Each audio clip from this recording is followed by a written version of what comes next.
حضرت شفیق بلخی اور حضرت ابراہیم ادہم دونوں ہم زمانہ تھے۔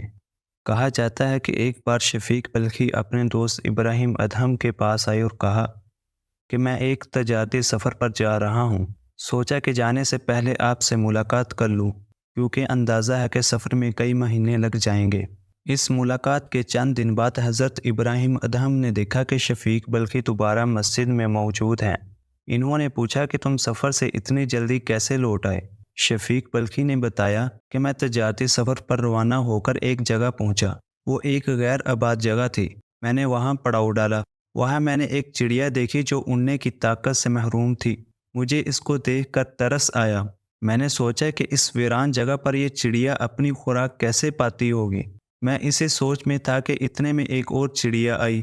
اس نے اپنے چونچ میں کوئی چیز دبا رکھی تھی۔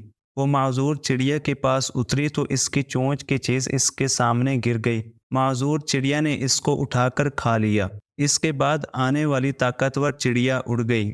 یہ منظر دیکھ کر میں نے کہا سبحان اللہ، خدا جب ایک چڑیا کا رزق اس طرح اس کے پاس پہنچا سکتا ہے تو مجھ کو رزق کے لیے شہر در شہر پھرنے کی کیا ضرورت ہے۔ چنانچہ میں نے آگے جانے کا ارادہ ترک کر دیا اور وہیں سے واپس چلا آیا۔ یہ سن کر حضرت ابراہیم ادہم نے کہا شفیق، تم نے اپاہج پرندے کی طرح بننا کیوں پسند کیا؟ تم نے یہ کیوں نہیں چاہا کہ تمہاری مثال اس پرندے کی سی ہو جو اپنے قوت بازو سے خود بھی کھاتا ہے اور اپنے دوسرے ہم جنسوں کو بھی کھلاتا ہے؟ شفیق بلخی نے یہ سنا تو ابراہیم ادہم کا ہاتھ چوم لیا اور کہا کہ ابو اسحاق، تم نے میری آنکھ کا پردہ ہٹا دیا۔ وہی بات صحیح ہے جو تم نے کہی۔ ناظرین کرام، ایک ہی واقعہ ہے، اس سے ایک شخص نے بے ہمتی کا سبق لیا اور دوسرے شخص نے ہمت کا۔